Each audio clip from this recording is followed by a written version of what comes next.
Hello friend, welcome back my YouTube channel Roshni की पाठशाला। तो आज के इस वीडियो में लेकर आई हूँ आपके लिए छत्तीसगढ़ सरकारी बैंक भर्ती परीक्षा 2023 का जो है प्रैक्टिस सेट 16, जिसमें हम देखेंगे बैंकिंग जीके से संबंधित इंपॉर्टेंट 50 क्वेश्चन के आंसर।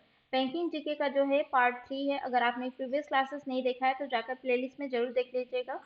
छत्तीसगढ़ सरकारी बैंक भर्ती परीक्षा के नाम पर प्लेलिस्ट बनाया गया है। तो पहला क्वेश्चन हम देख लेते हैं, नई मुद्रा यूरो किस वर्ष से प्रारंभ की गई है।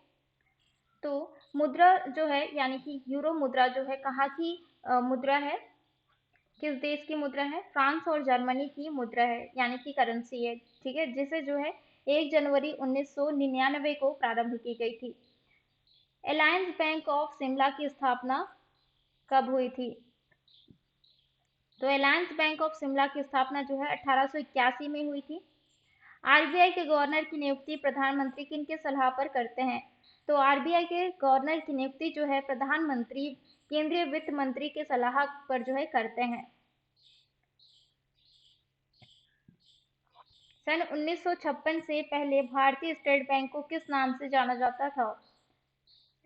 तो सन 1956 से पहले जो है भारतीय स्टेट बैंक को एम्पेरियल बैंक ऑफ इंडिया के नाम से जाना जाता था। ठीक है, 30 अप्रैल 1955 को जो है इंपीरियल बैंक ऑफ इंडिया का नाम बदलकर भारतीय स्टेट बैंक कर दिया गया था। ठीक है, कब किया गया था, 30 अप्रैल 1955 को किया गया था। ठीक है, 1955 को इंपीरियल बैंक ऑफ इंडिया का नाम बदलकर भारतीय स्टेट बैंक कर दिया था। बीमा वियामक एवं विकास प्राधिकरण का मुख्यालय कहाँ है। तो हैदराबाद में है। ठीक है, बीमा वियामक एवं विकास प्राधिकरण का मुख्यालय कहाँ है, हैदराबाद में। सारे क्वेश्चन जो है एग्जाम में पूछे गए क्वेश्चन है। ठीक है, एग्जाम में पूछे गए क्वेश्चन है, इंपॉर्टेंट क्वेश्चन है, इससे क्वेश्चन पूछा जा सकता है। अगर आप मेरे चैनल में पहली बार आए हैं तो चैनल को जरूर सब्सक्राइब करिए, साथ ही बेल आइकन को प्रेस कीजिए ताकि आने वाली वीडियो का नोटिफिकेशन आपको मिले। और छत्तीसगढ़ सहायक सहकारी बैंक भर्ती परीक्षा की जो तैयारी है, ठीक है, तो इस चैनल द्वारा कराया जा रहा है। और एग्जाम की जो डेट है सितंबर में जो है सीजी वाकन द्वारा अनाउंस किया जाएगा। ठीक है, तो एग्जाम के डेट को साइड में करके जो है आप तैयारी पे फोकस करें। बहुत सारे लोग जो है कमेंट कर करके पूछ रहे हैं कि एग्जाम कब है, एग्जाम कब है। तो एग्जाम जो होने का है वो होके रहेगा। ठीक है, अभी इलेक्शन के वजह से अभी जो है पोस्टपोन किया गया है, लेकिन वो तो होगा। ठीक है, वो तो जल्दी ही होगा। तो जल्दी से आप जो है तैयारी करना स्टार्ट कर दे। ठीक है, तो हैदराबाद में जो है बीमा वियामक विकास प्राधिकरण का मुख्यालय। ठीक है, नेक्स्ट हम देख लेते हैं, वित्तीय सेवाओं तक पहुंच की कमी को तकनीकी रूप से क्या कहते हैं। तो वित्तीय सेवाओं तक पहुंच की कमी को जो है तकनीकी रूप से क्या कहते हैं, वित्तीय वंचन कहा जाता है। सॉवरेन गोल्ड बॉन्ड के लिए लॉकिंग अवधि क्या है। तो सॉवरेन बॉन्ड गोल्ड बॉन्ड के लिए जो है लॉकिंग अवधि जो है 8 वर्ष की है। राष्ट्रीय कृषि एवं ग्रामीण विकास बैंक की स्थापना किस पंचवर्षीय योजना अवधि में की गई थी। तो राष्ट्रीय कृषि एवं ग्रामीण विकास बैंक की स्थापना जो है छठी पंचवर्षीय योजना के तहत की गई थी। अवध कमर्शियल बैंक की स्थापना कब की गई। तो अवध कमर्शियल बैंक की स्थापना जो है 1881 में फैजाबाद में हुई थी। ठीक है, अवध कमर्शियल बैंक की स्थापना कब हुई थी, 1881 में। और कहाँ हुई थी, फैजाबाद में हुई थी। नेक्स्ट है, आरबीआई के किस गवर्नर का कार्यकाल गवर्नर के रूप में सबसे कम रहा है। तो आरबीआई के जो है अमिताभ घोष 16वें गवर्नर थे, जिनका कार्यकाल जो है केवल 20 दिन का था। ठीक है, कितने दिन का था, केवल 20 दिन का था। ऐसा पूछा जाए कि आरबीआई के किस गवर्नर का कार्यकाल केवल 20 दिन का था, तो अमिताभ घोष जी का था, जो कि 16वें गवर्नर थे। ठीक है, आरबीआई के गवर्नर का कार्यकाल कितना होता है, 3 साल का होता है। लेकिन अमिताभ घोष जो है 16वें गवर्नर के रूप में नियुक्ति जो है 15 जनवरी 1985 में हुई थी। और उनका कार्यकाल जो है 15 जनवरी 1985 से 4 फरवरी 1985 तक केवल 20 दिन का ही जो है सबसे कम समय तक जो है आरबीआई के गवर्नर के रूप में उन्होंने जो है कार्यभार संभाला था, केवल 20 दिन के लिए। ठीक है, नेक्स्ट हम देख लेते हैं, भारतीय स्टेट बैंक के किस सहायक बैंक का सर्वप्रथम भारतीय स्टेट बैंक में विलय किया गया था। तो इसका राइट आंसर है बैंक ऑफ सौराष्ट्र। ठीक है, तो बैंक ऑफ सौराष्ट्र जो है भारतीय स्टेट बैंक में जो है विलय कर दिया गया था सर्वप्रथम। ठीक है, एसबीआई ने जो है सबसे पहले 2008 में, कब, 2008 में स्टेट बैंक ऑफ सौराष्ट्र को जो है खुद में विलय कर दिया था भारतीय स्टेट बैंक ने। और उसके बाद सौराष्ट्र बैंक के बाद जो है, यानी कि स्टेट बैंक ऑफ सौराष्ट्र के बाद स्टेट बैंक ऑफ इंदौर का जो है स्टेट बैंक में विलय किया गया था। सबसे पहले किसका किया गया था? स्टेट बैंक ऑफ सौराष्ट्र का स्टेट बैंक में, उसके बाद जो है स्टेट बैंक ऑफ इंदौर का विलय किया गया। नेक्स्ट हम देख लेते हैं भारतीय स्टॉक बाजार का विनियमन और पर्यवेक्षण किसके द्वारा किया जाता है? तो किसके द्वारा किया जाता है?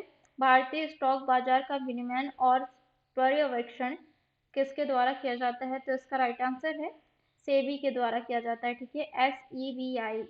ठीक है, इसके द्वारा किया जाता है। इसका फुल फॉर्म क्या है? Security exchange board of India. जो भारतीय स्टॉक बाजार का विनियमन और पर्यवेक्षण किया जाता है सेबी के द्वारा। ठीक है, क्या है full form? Security exchange board of India. ठीक है, इसका कार्य क्या है? ठीक है, सिक्योरिटी से ही आपको समझ आ रहा होगा, सुरक्षा से ही होगा। ठीक है, तो इसका कार्य क्या है हम देखते हैं। जो शेयर मार्केट में, ठीक है, स्टॉक बाजार में, शेयर मार्केट में जो निवेश करते हैं, ठीक है, उन निवेशकों के हितों को जो है सुरक्षित करता है सेबी। ठीक है, इसके लिए जो है सुरक्षा के लिए जो है इसकी स्थापना की गई थी। नेक्स्ट हम देख लेते हैं निम्नलिखित में से कौन सा शब्द बैंकिंग के क्षेत्र में प्रयोग किया जाता है? कौन सा शब्द है जो बैंकिंग के क्षेत्र में प्रयोग किया जाता है? देखो, प्लाज्मा, विस्कोसिटी, एंट्रोपी, ये जो है साइंस का शब्द है। ठीक है, लेकिन अकाउंट्स जो है ये बैंक का शब्द है। ठीक है, इसका राइट आंसर क्या हो जाएगा? Option A, bank account. Next है मजदूरी दर सूचकांक की नई श्रृंखला का आधार वर्ष क्या है? तो इसका राइट आंसर है 2016। भारत में केंद्रीय बैंक के सभी कार्यों को कौन सा बैंक संपादित करता है? तो भारत में केंद्रीय बैंक के सभी कार्यों को कौन सा बैंक संपादित करता है? भारतीय रिजर्व बैंक यानी कि आरबीआई करता है। नेक्स्ट हम देख लेते हैं पूर्ण रूपेण भारतीयों का पहला स्वदेशी बैंक कौन सा था?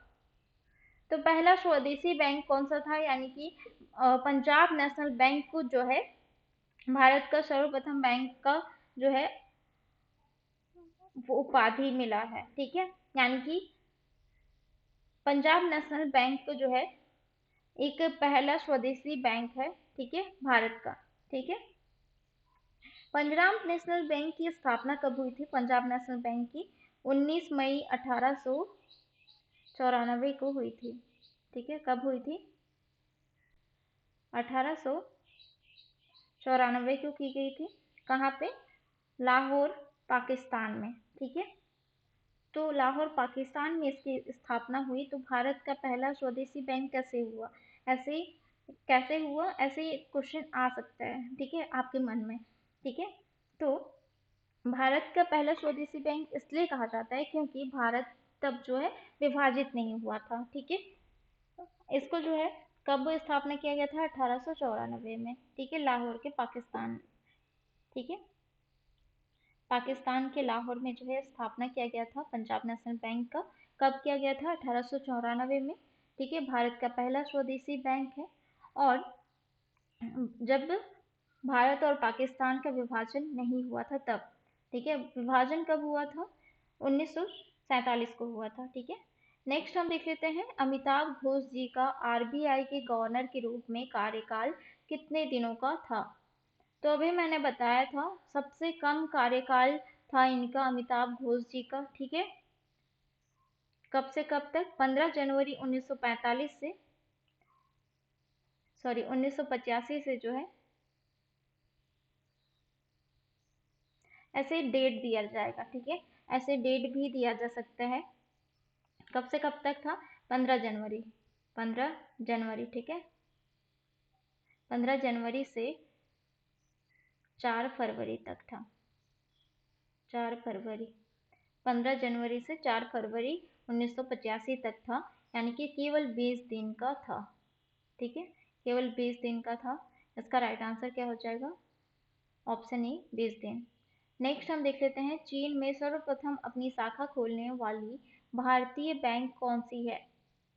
तो चीन में सर्वप्रथम अपनी शाखा खोलने वाली भारतीय बैंक कौन सी है? भारतीय स्टेट बैंक है। ठीक है, नेक्स्ट हम देख लेते हैं, भारतीय प्रतिभूति एवं विनिमय बोर्ड की स्थापना कब की गई थी? तो कब की गई थी? 1988 में की गई। भारत में नए निजी बैंकों की स्थापना के लिए कितनी न्यूनतम चुकता पूंजी होना चाहिए? तो भारत में नए निजी बैंकों की स्थापना के लिए जो है कितना होना चाहिए चुकता पूंजी? तो इसका राइट आंसर है 20 करोड़ रुपए जो है होना चाहिए भारत में नए निजी बैंकों की स्थापना के लिए। पंजाब नेशनल बैंक की स्थापना कब की गई? तो पंजाब नेशनल बैंक की स्थापना कब की गई? 19 मई 1894 को की गई। अभी मैंने बताया था। ठीक है, 19 मई 1894 में की गई। कहाँ पे? पाकिस्तान के लाहौर में। नेक्स्ट हम देख लेते हैं, आरबीआई के किस गवर्नर का कार्यकाल गवर्नर के रूप में सबसे अधिक रहा? तो सबसे कम गवर्नर यानी कि सबसे कम कार्यकाल जो है किसका था? अमिताभ घोष जी का। ठीक है, जो कि 20 दिन का ही था। तो अब पूछा जा रहा है कि सबसे अधिक कार्यकाल किसका था आरबीआई के गवर्नर के रूप में? तो किनका था? बेनेगल रामा राव का था। ठीक है, बेनेगल रामा राव का था सबसे अधिक कार्यकाल आरबीआई में गवर्नर के रूप में। ठीक है, बेनेगल रामा राव ने जो है आरबीआई के गवर्नर के रूप में 1 जुलाई 1949 में, ठीक है, 1949 में जो है इनकी नियुक्ति हुई थी। तब से जो है 14 जनवरी 1957 तक, ठीक है, 1957 तक जो है इनका कार्यकाल रहा।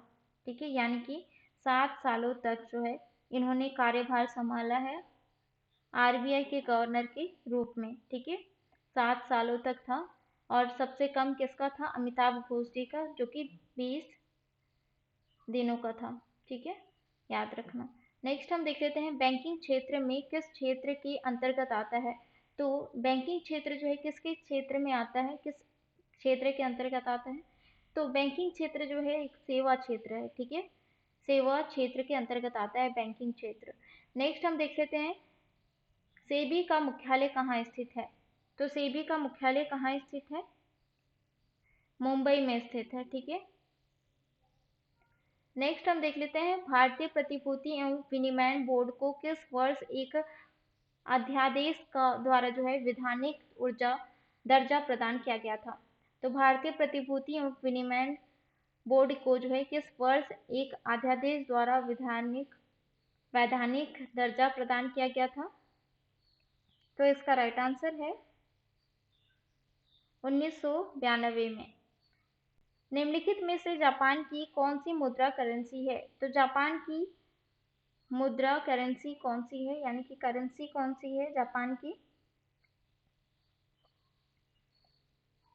एन है। ठीक है, जापान की जो मुद्रा है वो एन है। 2022 में भारत का सबसे बड़ा बैंक कौन सा है? तो 2022 में सबसे बड़ा बैंक कौन सा है? भारतीय स्टेट बैंक। ठीक है, और वर्तमान में 2023 में जो है भारतीय स्टेट बैंक ही सबसे बड़ा बैंक है। मुंबई स्टॉक एक्सचेंज का जो है राष्ट्रीय सूचकांक कितनी कंपनी के शेयर मूल्य पर आधारित है? तो इसका राइट आंसर है 30 कंपनियों पर जो है के शेयर मूल्य पर आधारित है मुंबई स्टॉक एक्सचेंज का राष्ट्रीय सूचकांक। निम्नलिखित में से कौन सा भारत का पहला सार्वजनिक क्षेत्र का बैंक है? तो पहला सार्वजनिक क्षेत्र का बैंक कौन सा है? भारतीय स्टेट बैंक है। निम्नलिखित में से भारतीय महिला बैंक की स्थापना कब की हुई थी? तो निम्नलिखित में से भारतीय महिला बैंक की स्थापना कब की गई थी? 19 नवंबर 2013 को की गई थी। बैंकों द्वारा साख निर्माण में कौन सी शर्त आवश्यक है? तो कौन सी शर्त आवश्यक है साख निर्माणों में? तो इसका राइट आंसर है लोगों में बैंकिंग की आदतें हों और उधार लेने वाले उपलब्ध हों, बैंकिंग प्रणाली पर लोगों को भरोसा हो। तो ये जो है तीनों शर्त जो है आवश्यक है बैंकों द्वारा साख निर्माण करने में। ठीक है, तो इसका राइट आंसर है उपयुक्त सभी। निम्नलिखित में से कौन से बैंक क्षेत्रीय ग्रामीण बैंकों द्वारा प्रायोजित है? तो कौन सा बैंक है जो क्षेत्रीय ग्रामीण बैंकों द्वारा प्रायोजित है? तो ये जो है राष्ट्रीयकृत वाणिज्यिक बैंक है। ठीक है, नेक्स्ट हम देख लेते हैं निम्नलिखित में से किस सार्वजनिक क्षेत्र के बैंकों की विदेशों में सबसे अधिक शाखाएं हैं? तो विदेशों में किस बैंक की सबसे अधिक शाखा है? तो इसका राइट आंसर है बैंक ऑफ बड़ौदा की सबसे अधिक शाखाएं हैं विदेशों में। किस बैंक ने डिजिटल लैंडिंग पर वर्किंग ग्रुप की रिपोर्ट जारी की है? तो इसका राइट आंसर है भारतीय रिजर्व बैंक ने जो है वर्किंग ग्रुप की रिपोर्ट जारी की है। भारत सरकार ने किस वर्ष 14 बड़े व्यावसायिक बैंकों का राष्ट्रीयकरण किया? तो इसका राइट आंसर है 19 जुलाई 1969 को जो है राष्ट्रीयकरण किया गया था व्यावसायिक बैंकों का। ठीक है, भारत में केंद्रीय बैंक व्यवसाय कार्य किस बैंक द्वारा प्रस्तुत किया जाता है? तो भारत में जो है केंद्रीय बैंक व्यवसाय कार्य किस बैंक के द्वारा जो है प्रस्तुत किया जाता है? तो इसका राइट आंसर है भारतीय रिजर्व बैंक के द्वारा जो है प्रस्तुत किया जाता है। 1949 में बैंकिंग कंपनी अधिनियम के तहत निम्नलिखित में से किस बैंक की स्थापना की गई थी? तो 1949 में बैंकिंग कंपनी अधिनियम के तहत तो किस बैंक की स्थापना की गई थी? तो इसका राइट आंसर है आरबीआई यानी कि भारतीय रिजर्व बैंक का जो है स्थापना किया गया था 1949 में बैंकिंग कंपनी अधिनियम के तहत। महात्मा गांधी ने वर्ष 1919 में इनमें से किस बैंक का उद्घाटन किया था? तो 1919 में महात्मा गांधी जी ने यूनियन बैंक ऑफ इंडिया का उद्घाटन किया था। दो सार्वजनिक क्षेत्र के बैंकों का एकमात्र विलय किसके बीच हुआ है? तो दो सार्वजनिक क्षेत्र के बैंकों का एकमात्र विलय जो है किसके बीच हुआ है?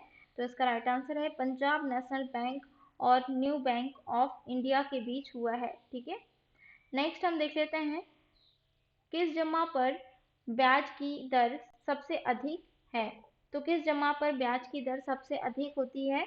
तो इसका राइट आंसर है सावधि जमा में होती है।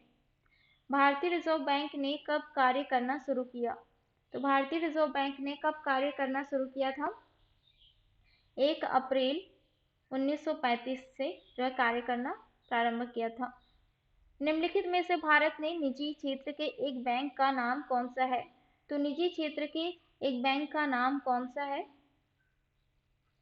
HDFC बैंक है। ठीक है, HDFC बैंक का फुल फॉर्म क्या है? Housing development finance corporation. ठीक है, housing development finance corporation bank है जिसका मुख्यालय है मुंबई में। ठीक है, नेक्स्ट हम देख लेते हैं भारत के सबसे बड़े बैंक भारतीय रिजर्व बैंक की स्थापना किस वर्ष हुई थी? तो इसका राइट आंसर है 1 अप्रैल 1935 को हुई थी। निम्न में से किस प्रकार के ऋणों से संबंधित टीजर दरें हैं? तो इसका राइट आंसर है होम लोन। ठीक है, होम लोन जो है टीजर दर से संबंधित है। नेक्स्ट क्वेश्चन है संयुक्त अरब अमीरात और भारत ने कितनी उद्यम पूंजी की शुरुआत की? तो संयुक्त अरब अमीरात और जो है भारत ने 150 मिलियन उद्यम पूंजी की जो है शुरुआत की थी। केंद्रीय बैंकिंग जांच समिति की सिफारिशों के आधार पर किस वर्ष भारतीय रिजर्व बैंक अधिनियम पारित किया गया? तो इसका राइट आंसर है 1 अप्रैल 1935 को जो है पारित किया गया था।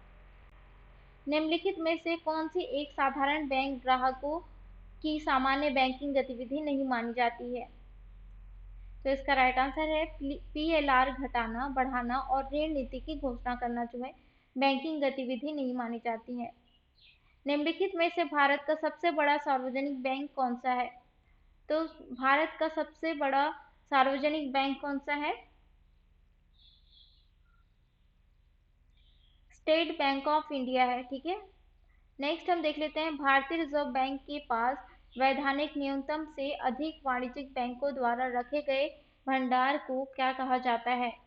तो क्या कहा जाता है, भारतीय रिजर्व बैंक के पास जो वैधानिक न्यूनतम से अधिक वाणिज्यिक बैंकों द्वारा जो है रखे गए भंडार को क्या कहा जाता है? अतिरिक्त भंडार कहा जाता है। ठीक है, नेक्स्ट हम देख लेते हैं, निम्नलिखित में से किसके द्वारा बैंक दर निर्धारित की जाती है?